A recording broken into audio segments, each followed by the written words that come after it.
Now, from Washington, D.C., Raymond Arroyo. Welcome to the World Over Live. Lots to share with you, and we are delighted you decided to join us. The U.S. bishops met for their annual fall meeting in Baltimore this week. They touched on everything from religious liberty to economic statements to the need for confession. Author and editor-in-chief of thecatholicthing.com, Robert Royal, will join us to handicap the USCCB meeting. And later, civic and historical literacy. How do we pass it on to our children? Author and illustrator CHERYL Barnes has some ideas. She joins us to talk about her new book, House Mouse, Senate Mouse, about the American system of government, and will tell you about a new initiative to support the faith of troops in the field and how you can help. Archbishop of the Military Services Timothy Broglio and CHERI LOMONTE join us, and I want you to be part of the program. So get your calls and emails in now. The number, 1-800-221-9460 in the U.S., and for international viewers, 205-271-2980, or drop us an email at worldover@ewtn.com. Let's get things started. Here's the brief news from the world over this week.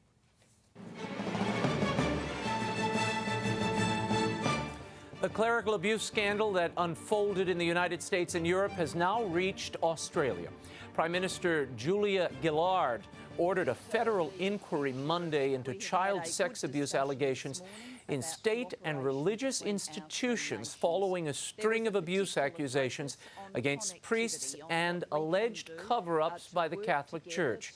At a press conference, Cardinal George Pell of Sydney, Australia, the highest-ranking prelate there, said the Church welcomed the government investigation as an opportunity to help the victims, as well as an opportunity to clear the air and separate fact from fiction. Not interested in denying the extent of misdoing in the Catholic Church. We object to it being exaggerated. We acknowledge, I suppose with shame, the extent of the problem, and I want to assure you that we have been serious in attempting to eradicate it and deal with it. Cardinal Pell added that while the Church will cooperate with a federal investigation, he rejected calls that priests be forced to break the inviolable seal of confession.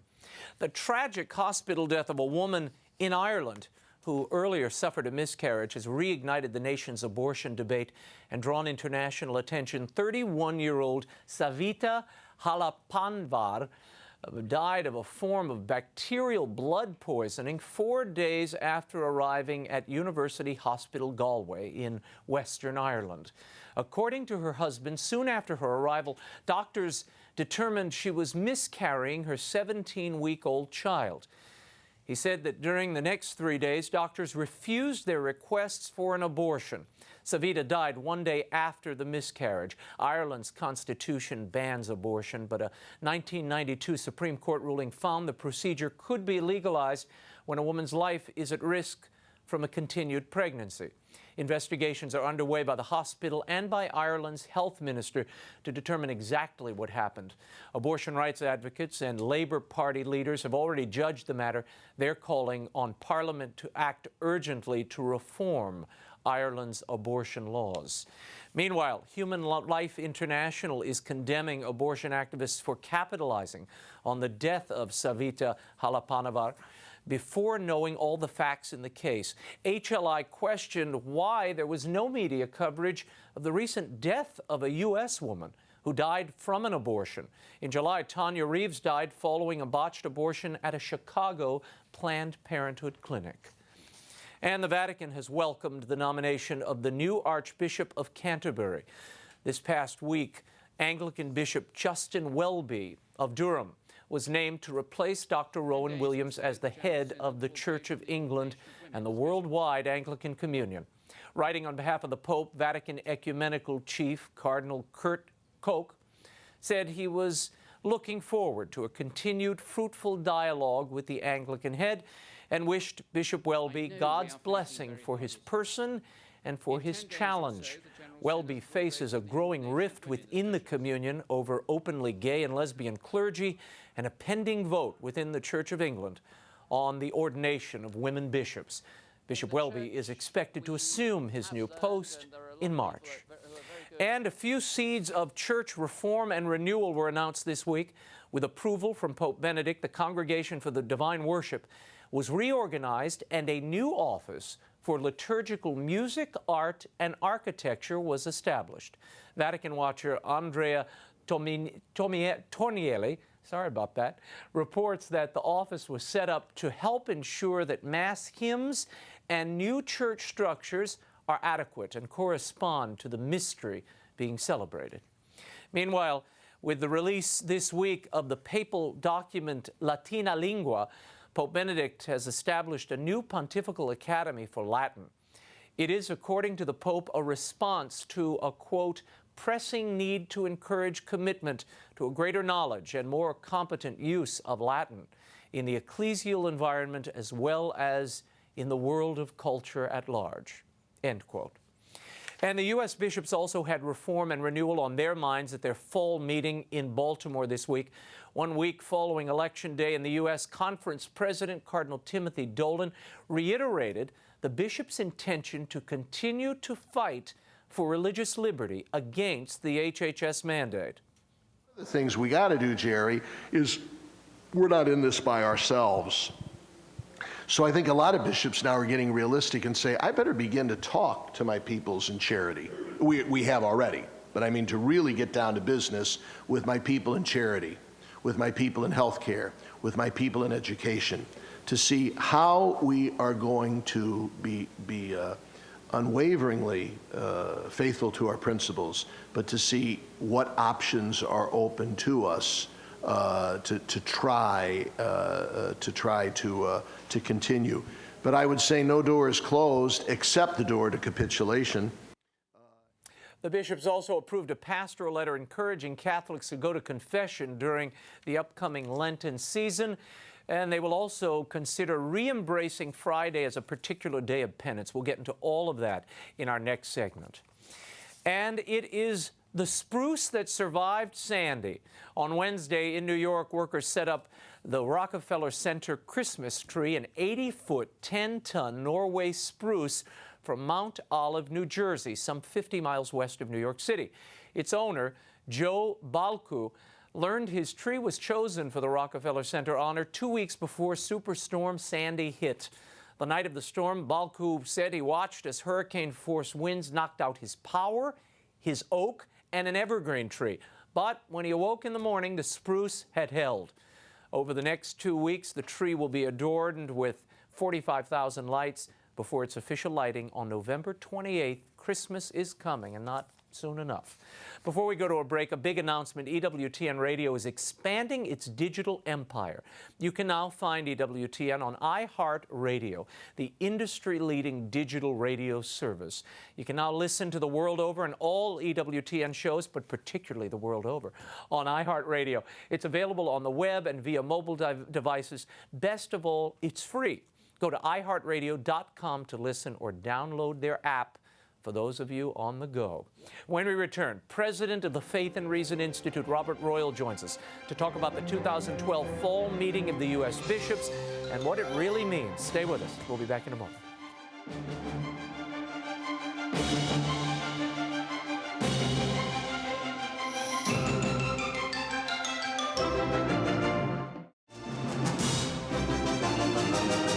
Now, once again, Raymond Arroyo. Welcome back to the World Over Live. The U.S. Catholic bishops convened in Baltimore this week for their annual fall meeting, which fell just 1 week after the presidential election here in the States. But there was little talk of the election or where this leaves the church. The bishops opted to turn their attentions inward. Joining me to discuss the highlights of this year's fall USCCB meeting is the president of the Faith and Reason Institute here in Washington, Robert Royal. Thanks, Rob, for Good to being see here. you. It's been too long. I'm glad you're back. Yeah, it's good to be here. I want to start with something. You wrote a terrific column going into this bishops' conference called Quo Vadis, O Bishops, which I posted on my Facebook and Twitter pages, and it got a lot of response. Right. It suggested that the bishops should forget being nice, be men, think big, and act big too. After watching, and lead from the front. Yes, yes. After watching the bishops' conference, did they do that? Well, I don't know. I was up there on Tuesday for a bit, and I felt that there was a little bit of sobriety in this year's meeting compared to other years' meetings. It's always hard to tell because you're talking to individual persons and people to have different takes on these things. But I think that what they've done, what they began to do this week is perhaps the right thing, and that is we probably cannot expect the church to act directly the way political parties, campaigns operate. Right. As we know, the church has enough problems that it's going to take more than one election cycle to fix things, and probably it may take more than one decade to fix things. Yeah. So I think that what they've tried to do, I kind of think of it in a sports metaphor, that your team went 0-9 last year, and so you start out again, you teach the guys how to hold the ball, how to get into a stance, how to block, how to tackle. And although that may look very simplistic, and I have a feeling we're going to start to hear people from all sides saying, there's this crisis and there's that crisis, and the bishops are talking about eating fish on Friday and going to confession. Mm-hmm. Well, yeah, but we can start to build up from Catholicism toward dealing with those things. And at the same time, of course, the religious liberty issue is going to be one that we're not going to be able to walk away from.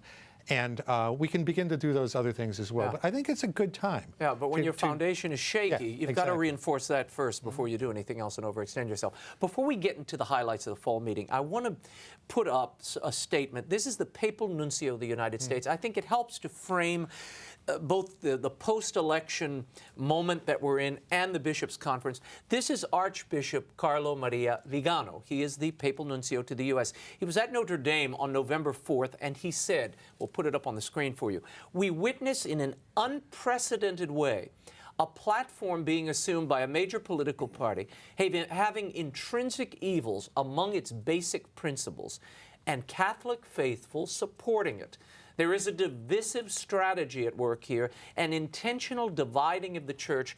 Through this strategy, the body of the church is weakened, and thus the church can be more easily persecuted." Your thoughts, Rob Royal? Well, I think that this is exactly right. And this isn't only true of the church. Of course, these sort of wedge issues in politics are very effective ways to weaken opposition. That what you do is set people against one another, divide groups that otherwise might be against you. Now, what the bishops can do about this is very difficult to say. I think that the statistics that I saw, the surveys that I saw prior to the election said that Catholics who knew about the threat to religious liberty tended, and it wasn't a huge number, but it was maybe 57%, something like that, of those Catholics supported the bishops.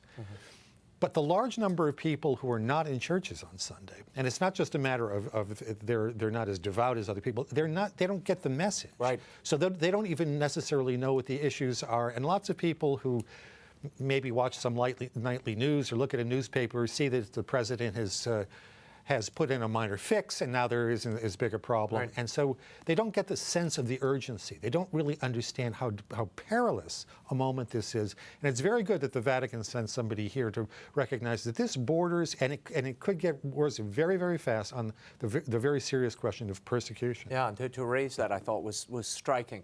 If you have a question for Rob Royal, the number 1-800-221-9460 in the U.S. and internationally, 205-271-2980, and we are at worldover@ewtn.com. I want to start with Cardinal Timothy Dolan, the president of this conference. He, in his opening address, offered these reflections on the new evangelization and the need to focus on first things. Take a look. It is very clear that we've got a lot on our plate as we commence our meeting this morning. Urgent issues, very worthy of our solicitude as pastors. The suffering in the vast areas not far from here caused by the hurricane 2 weeks ago. The imperative of the new evangelization, the invitation offered by the Year of Faith, and our continued dialogue engagement, and prophetic challenge to our culture over compelling issues such as the protection of human life, the defense of marriage, the promotion of human dignity in the lives of the poor, the immigrant, and those in danger from war and persecution throughout the world, and our continued efforts to defend our first and most cherished freedom. All issues calling for our renewed and enthusiastic commitment. And what I would suggest this morning, that this reservoir of our lives and ministry, when it comes especially the new evangelization, must first be filled with the spirit of interior conversion born of our own renewal. That's the way we become channels of a truly effective transformation of the world, through our own witness of a repentant heart. And I suggest that begins with our own full embrace of the sacrament of penance. The work of our conference during this coming year that we're going to talk about the next couple days includes reflections on re-embracing Friday as a particular day of penance, including the possible re-invitation of abstinence on all Fridays of the year, not just during Lent. Our pastoral plan offers numerous resources for catechesis on the sacrament of penance and the manifold graces that come to us from the frequent use of confession. Next June, we'll gather in a special assembly as brother bishops to pray and reflect upon the mission entrusted to us by the Church, including our witness to personal conversion in Jesus Christ, and so to the new evangelization. With this as my presidential address, I know I risk criticism. I can hear it now. With all the controversies and burning matters for the Church right now, Dolan speaks of conversion of heart through the sacrament of penance. Can you believe it? To which I reply, you better believe it. First things first. Thank you. He's talking there about this need to put first things first, return to confession. He even said, hey, you bishops, we got to go to confession. Your thoughts on this? A lot of people have emailed and said, this is awfully curious. Yeah. Well, at the Catholic thing, I get a lot of people who are very worried about this sort of thing and curious about what it means. But look, you know, these are ways to set off Catholics and to give them a sense of identity. People talk about the weak sense of Catholic identity since Vatican II, the way that in our opening to the world, we became a lot like the world. I often say, you know, we've just had this large synod in Rome about the new evangelization, and the Holy Father and the bishops have been talking about going out and re-evangelizing places that are formerly Christian. Well, they're exactly right, because what's happened? We see when we look at the attitudes of Catholics in the United States and Europe, primarily in the developed world, it's as if the culture has evangelized us, not us evangelizing the culture. Mm-hmm. So when you get to that degree of confusion among your own ranks, I think you have to really get back down to basics. So is this curious that a Catholic archbishop, Cardinal Archbishop of New York, is talking about confession, one of the 7 sacraments that all Catholics are supposed to believe in practice? All Catholics are supposed to go to confession and communion once a year during the Easter time. This used to be the ABCs, the times table of Catholicism, but we've got to relearn the ABCs and the times table. Mm-hmm. This is Archbishop William Lori. Now, he has been on the forefront of this religious liberty fight. The bishops have been raising awareness about this for the better part of a year. Do we have that bite, guys?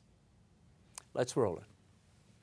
As the document Our Most Cherished Liberty notes, and as I stated in my address last November, we have to keep in focus both the Church's teaching on religious freedom and our heritage of freedom that is part of our republic. Clearly, a lot has happened in the last year, but clearly there's an enormous amount to learn and a lot more work to do, especially growing in our capacity to communicate a good message in new and effective ways. Finally, I would say that defending religious freedom, like defending life and marriage, are not short-term projects. Perhaps they never were. It's only that I think we can see this with greater clarity in these days. So it's important that we be renewed in our resolve to see ourselves not as part of a fleeting effort, but rather as part of a movement to defend, to promote, and to foster life, liberty, and marriage. Well, it seems this religious liberty agenda and cause is not going anywhere soon. Well, I mean, it depends what you mean by going someplace. I think what we can say is that the Obama administration will continue to do what it has done in the past. It seems to be perfectly unruffled by protests from Catholics. But I think as these lawsuits, and as you know, there are dozens and dozens of lawsuits, and not only Catholic institutions, but evangelicals and Jewish groups, who really clearly see that this is a threat also to their operations, because a lot of smaller sort of passing groups don't fit the federal definitions of what's a church or what's a religious activity. So they're very worried that the government is going to start defining what's a religious activity. But I think we're going to see, as those lawsuits go forward, there'll be perhaps some adjustments. There's been talk from the bishops, I think, that they would like to avoid this legal battle, but they don't seem to be able to find some accommodation. You hear about bishops going into the White House and being told there that they need to read dissident Catholic publications, which will explain to them why it is that they're not under threat. But I think in the long run, I'm actually optimistic about this particular issue. I think that this inevitably will end up in the Supreme Court. And at least up till now, I mean, unless the president gets a chance to make 2, 3, 4 appointments, we don't know what it may be in these next 4 years, the court has had a tendency to give religious organizations a wide latitude. There was a case in Minnesota just this past year of a Lutheran school that had a person who was defined as a minister, and they wanted to fire her. Right. And I think the court will hold us up. They will hold up our rights if it comes to that. But it may be a long way down the line, and a lot of bad things can happen in the meantime. Let's go on to the other battle the bishops have been engaged in, and they lost in a major way. Archbishop Sal Cordileone, the chairman of the subcommittee on marriage, addressed his fellow bishops. Now, this was in the wake of 4 ballot initiatives which legalized same-sex marriage or expanded the definition of the institution. Here's what Archbishop Cordileone had to say.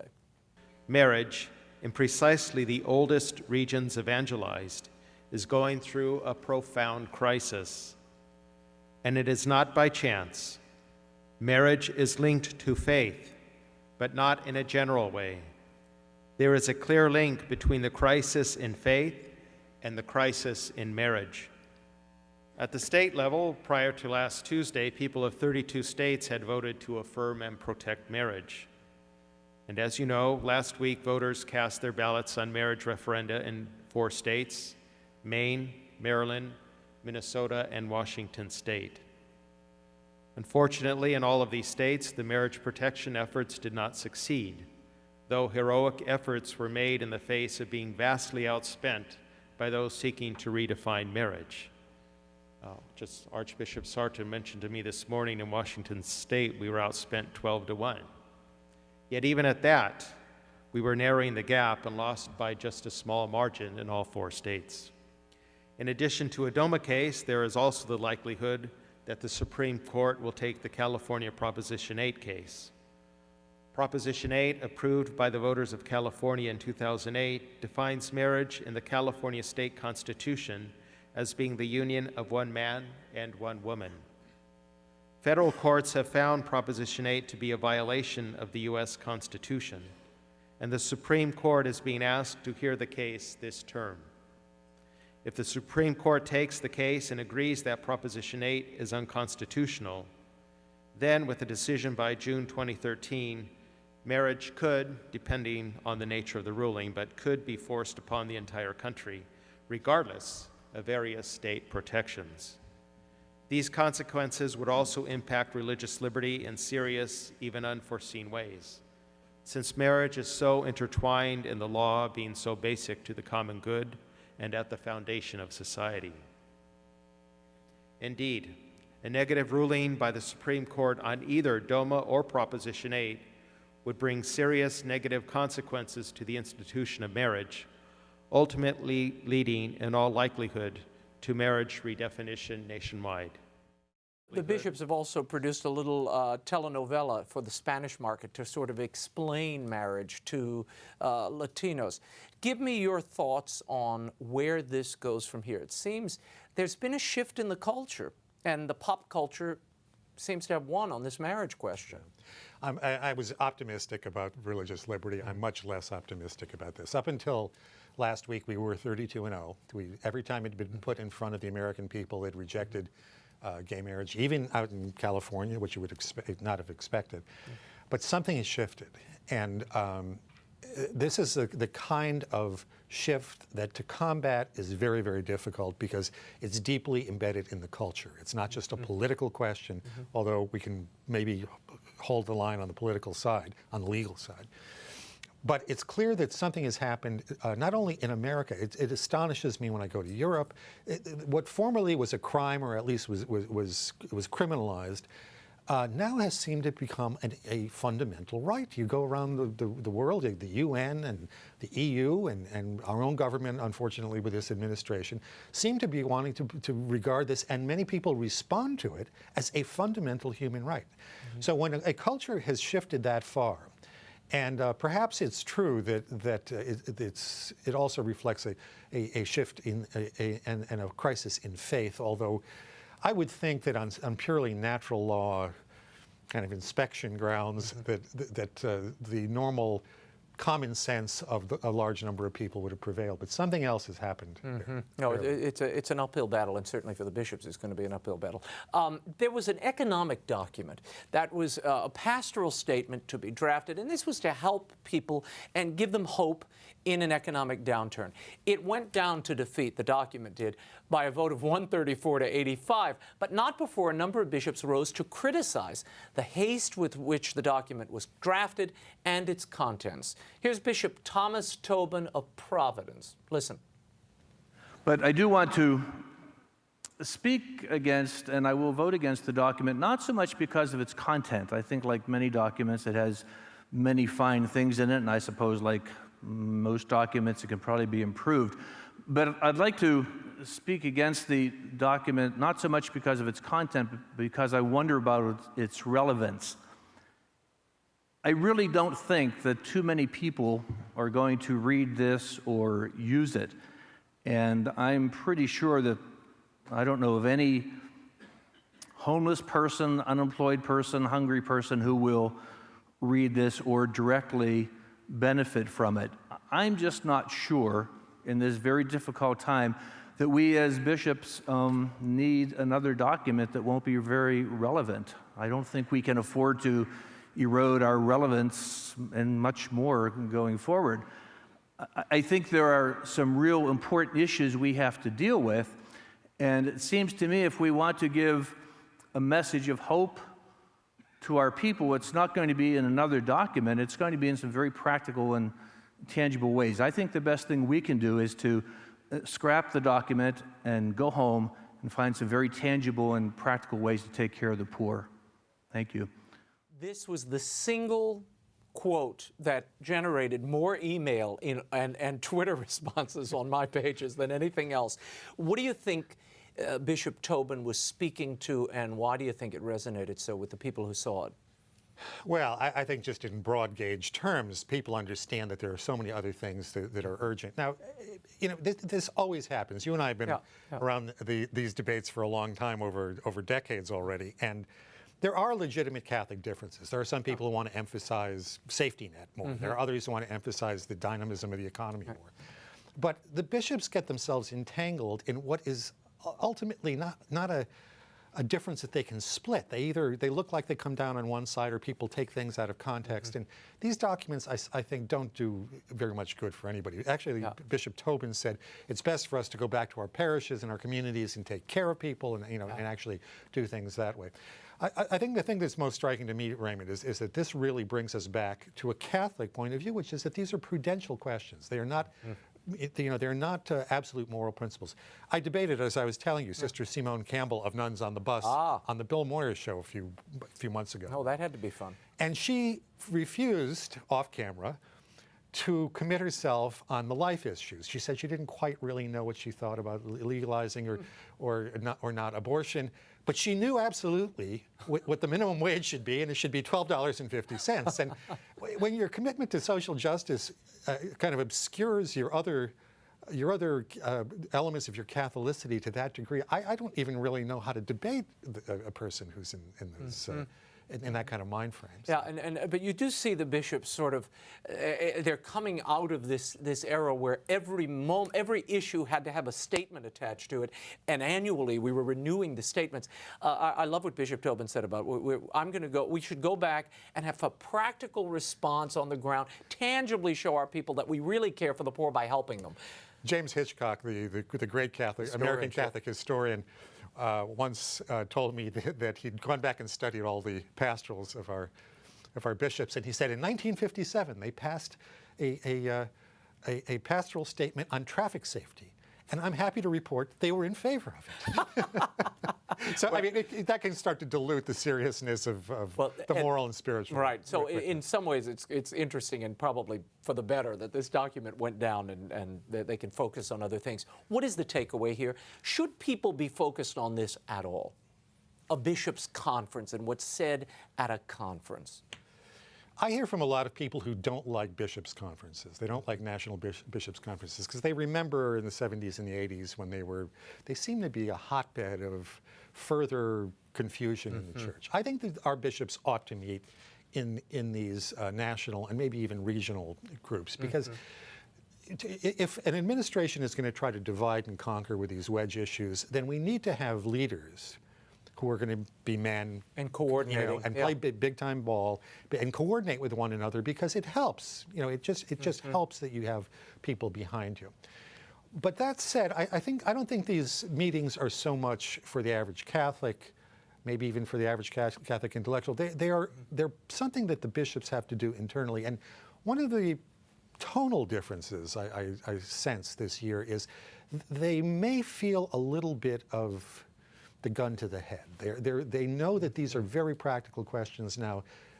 Marriage, the religious liberty question. You are not going to be able to just think about things that you would like to be able to deal with. I mean, the bishops have invited me to talk with them about immigration at times and environmentalism and some other issues. But those, although immigration came up with Archbishop Gomez this year, because that's a sore point that I think has to be resolved.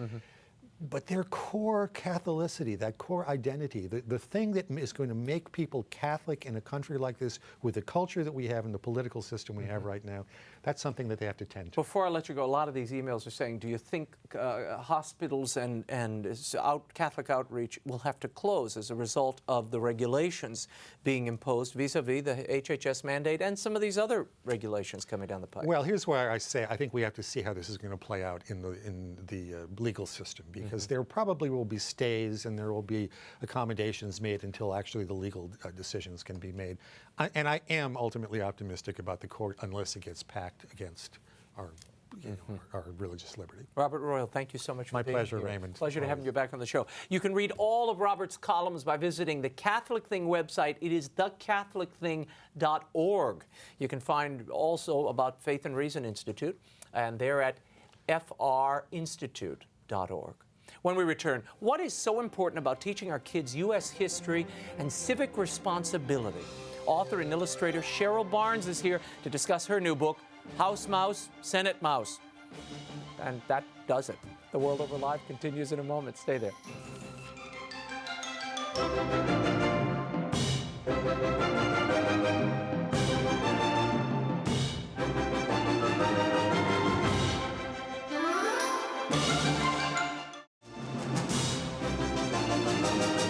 Now, once again, Raymond Arroyo. Welcome back to The World Over Live. Historic and civic literacy are at an all-time low at nearly every level of American society. The basics are lost on so many of us, especially our children. What can be done to engage kids and teach them about their government and their country? My next guest has some ideas. She's the illustrator and co-author of a series of books designed to get kids excited about how government works. House Mouse, Senate Mouse is her latest book. I'm pleased to be joined by CHERYL Barnes. Great to see you again, Thank you, Raymond. And CHERYL's husband, Peter Barnes, is the senior Washington correspondent for Fox Business News. He also writes the series along with you. What's the division of labor there? What do you make him do, CHERYL? Well, actually, Peter came up, to be fair, Peter came up with this whole idea of doing children's books, but we started with special places as opposed to government. Ah, okay. I was on a field hockey field watching our oldest child play field hockey many, many years ago, and a mother ran up. I had never met her before, and she ran up and she said, "I know what book you're going to do next." And I said, "What's that?" And she said, "You're going to do a children's book about the White House." And of course, I had all kinds of reasons why I wasn't going to be able to do a children's book about the White House. But she convinced me to go to the White House. She had worked in the Reagan administration and the Bush 1 administration. So she had me going at 6 o'clock in the morning, going through all the halls and seeing all that, and said that there was nothing that a president could give away as a gift except for Secret Service handcuffs.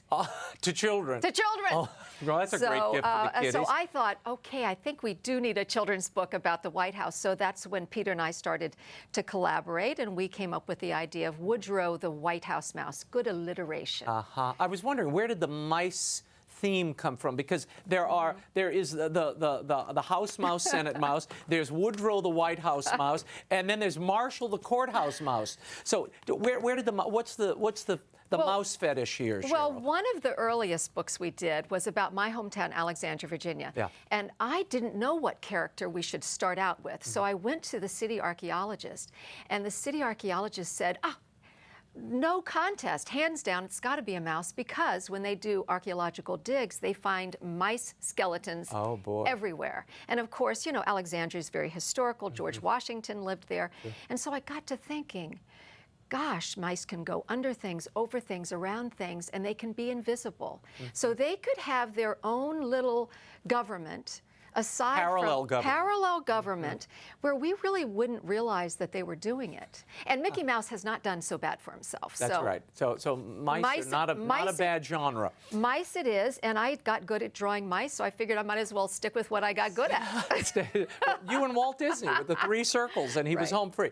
Why do you think there is such civic ignorance, particularly, and a difficulty communicating with kids material like this? The thing is, Raymond, I don't see that because I go to schools. I'm going to 2 schools this week. I've already been to one. I go to one tomorrow. I see teachers really trying hard. I don't think it's with the younger elementary school kids. I just think that there's so many distractions nowadays. There is Twitter, and there's Facebook, and there's all these unbelievable devices. And there's just so many distractions for kids these days, and television, and reality shows.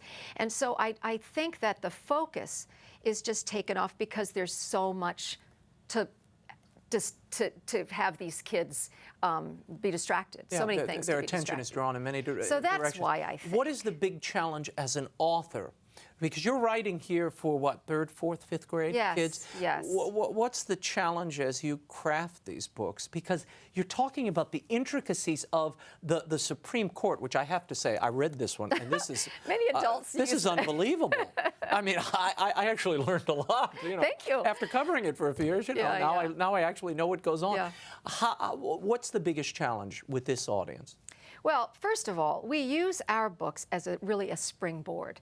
We want to get the kids engaged. We want them to then think, okay, if I know this information and it's pretty exciting, then maybe I will delve into those other books. Other areas. To the other books and the history books and the black and white, big, thick books that are so intimidating to kids. But I really see with elementary school kids, they are like little sponges, and they really, really want to learn, and they know more than I give them credit for sometimes. We're putting some book shots up of the interior, beautiful illustrations that populate these books. In the middle of the White House, or rather House Mouse, Senate Mouse book, you have the little parallel capitals, the major capital, and then off in the greenery there's another little capital, you know, on the side. And it really does delineate sort of the 2 houses, and that this is a republic. And then we work, the device here is you have a class of mice petitioning the Congress for what? Can I read just a couple Sure, little sure. things? Please. America's mice have a government too, with presidents, senators, and Congress mice who are elected, debate, vote the popular will. It's a rodent republic on Capitol Hill. There's a Capitol there that looks just like our own, a mouse house and Senate of column and stone. Mouse masons and workers copied every detail from the tip of the dome down to every last nail. So it starts out with this little parallel, and then there's a second grade class from Mouse, Surrey, that come up with an idea for a national cheese law. And they send the law and they write this little letter. Everything is in rhyming verse. Yes. And so they send this letter to the Speaker of the House and the Senate Mouse Majority Leader. It goes first to the mailroom. And it really just goes through the whole process. So the kids in this 32-page rhyming verse little story learn the process. And then we have, we call it tail end notes in the back that teachers and parents can use that cheat sheet, so to speak. It's neat resources, Yeah. and there's a lot of details that you obviously can't get into the verse. No, I that, can't. That you can share with people, and they can expand on with their kids. I love the resources in the back It of each takes of the this. pressure off my husband to do the rhyming verse, so he doesn't have to cover everything. And of course, we tried, that night before Christmas when all through the house, Right. that wonderful iambic pentameter. We try to use that as a way. So kids, it's sing-songy, and kids will remember it. Yeah. better. And what's the net effect? Why devote so much of your time and energy as you are and do to these particular works focused on government and history? Why is that important for a child? It's what I hear day in and day out when I go to the classrooms and I talk to teachers. They say that we need to start them young so they really will become interested and engaged, and they want to make a difference. They want to be a part of their community, and they really want to help, and they want to be good citizens. And so this is a way for them to learn these simple little stories and grasp the meaning of what the executive branch is and what the legislative branch is and what the judicial branch is. Well, and it also about makes elections. the vote, and you have a book on voting for president, And a whole election book. Yes. It also, I think, enriches their understanding of how important this civic responsibility is. And frankly, when you look at the tallies coming in from those exit polls, there are people, millions of them, who frankly don't care at all. And that's a problem for a republic. But I was heartened by this election in that we did see a lot of people go to the polls that don't ordinarily. And I do hope that as time goes on and as kids do learn about their responsibility and they can make a difference, that they will continue to. Now, as I read through this and I look at it, I know you have a Yes. background in architecture. How much time did you spend in this building behind us here? I can draw the dome with my eyes closed now. I was asked, actually, here's a little book right here, Cappy Tales, Capital Tales. I was asked Tales. by the Capitol to do the first children's book about the U.S. Capitol. It was quite an honor. This took me over a year. I worked with the architect of the Capitol, and I worked with the people in the Senate and the people in the House, and I had to really get every detail right. I had to go on the Senate floor, and I couldn't take photos, but I had a lot of research material that they gave me, resource material, and so I tried to get it as exact as possible. It was a lot of pressure, but they like it, and I feel very gratified. No, the sketches are, I mean, they're very detailed, down to the, the columns and it's called obsessive compulsive. I can see that, Cheryl. We're getting, we're understanding that. I mean, even the candy desk is talked about and rendered. Tell them about the candy desk, for those who don't know, in the Senate. Well, the Senate, they are still using some of the original desks in the Senate. And there was one particular desk that has been for, almost 200 years. They've continued to put candy in that desk, and people will come by and chat and pick up a little mint and off they go. Yes. And with all the partisan politics right now, I think everybody going and getting a little bit of candy would be a good thing. Lots of candy, Lots I hope. of candy. So, Cheryl, thank you so much for Raymond, coming in. thank you so Cheryl much. and Peter Barnes' latest book, House Mouse, Senate Mouse, and all their other great stories are available at bookstores everywhere and online. They're well worth the time, and they're really a fun read.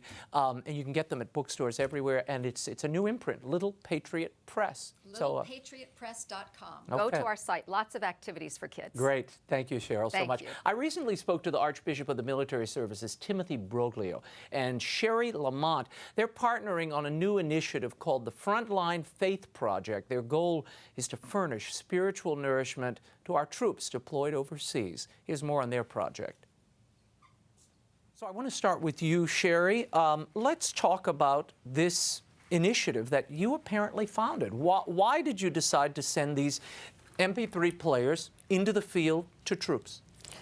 Well, the first answer is because we don't have enough chaplains, and the military has emailed me, different members, and said, we are starving for spiritual support.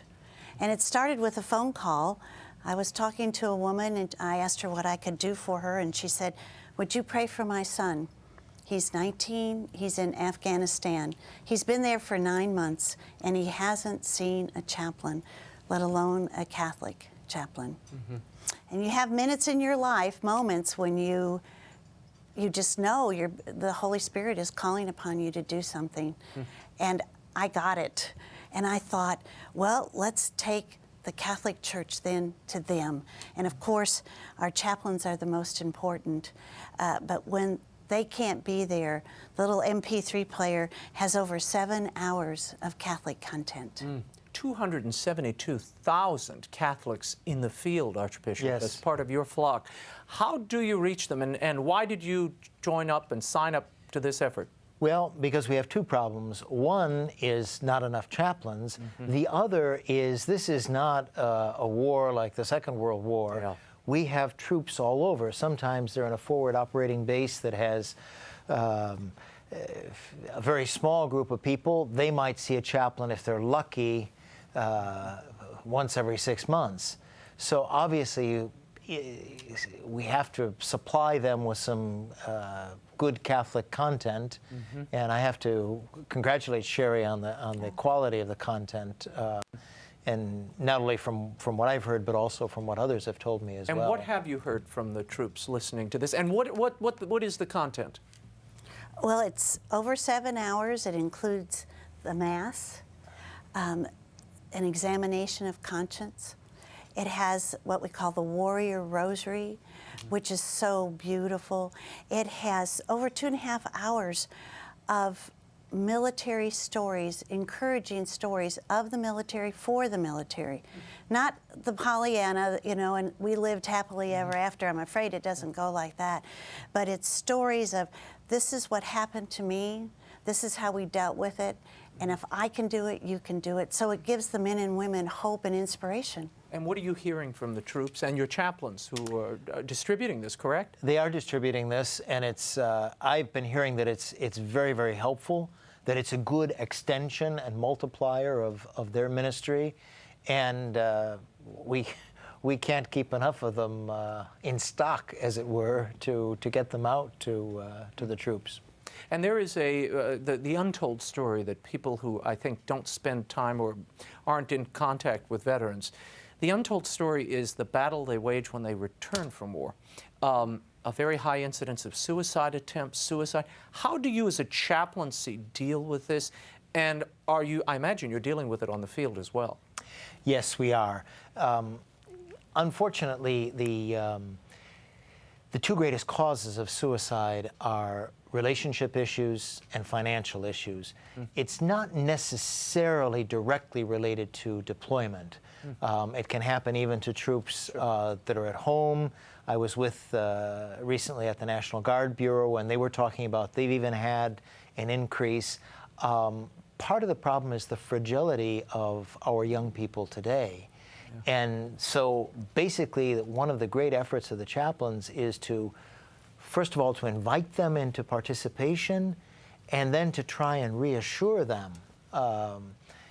and help them deal with issues in the real world, and also to always make sure the door is open that suicide is not the solution. There are many other solutions which are valid. What is the biggest challenge you're seeing now, Archbishop Broglio, in the chaplaincy? The biggest threats you all are facing at the Archdiocese for Military Services? I think the biggest challenge, and probably will always be such, is increasing the numbers of chaplains. And that, to respond to that, we're doing very well with our co-sponsorship program. We have 34 men in the seminary, and but of course that's a long-range solution, because it'll be a while before they're wearing uniforms. A second challenge is trying to ensure that we keep the chaplains that we have. So convincing them, and also sometimes convincing the military to let them stay. Some of the finest priests I've found in living in the Diocese of Arlington, there are a lot of men who are members of the chaplaincy, and then they're serving in parishes now. They all claim to a man that it deepened their priesthood and taught them fraternity. Why won't the bishops, why haven't the Bishops' Conference embraced even a temporary chaplaincy program where just as a man's ordained, he has to serve 6 months or 7 months? I know it's difficult in this, with the crisis, the vocations crisis, but given the positives that a man comes back with as a result of that experience, couldn't the bishops commit to something like that? They probably could, and there actually are some dioceses that do that. The Diocese of Wichita comes to mind right away. They always make sure that they have at least one priest in the military, and it's not a long-term commitment. He's not going to stay for the 20 years. He's going to do 3 to 5, and then he's going to be replaced by another priest, and that's been very effective. Now, obviously, we also need priests who do the 20 years, because if you're not at the table, you're on the menu. Great line. I like that line. CHERY, final question to you about Frontline Faith.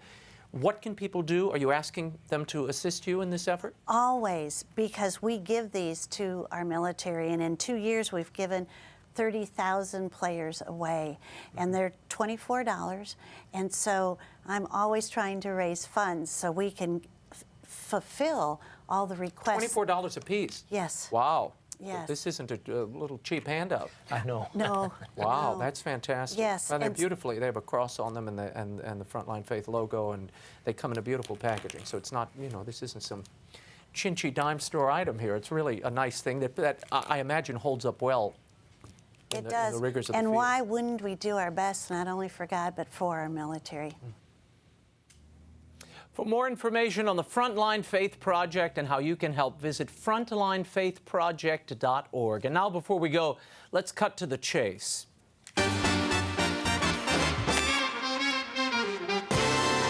There's been much talk in recent days about a new evangelization, from the Synod in Rome last month to the Bishops' Conference in the U.S. this week. While the Church fretted over how to communicate its message, we saw a powerful example of evangelization that should not go unnoticed. Whatever your political persuasion, there's no denying that President Obama's press conference on Wednesday was a masterful lesson in how to evangelize.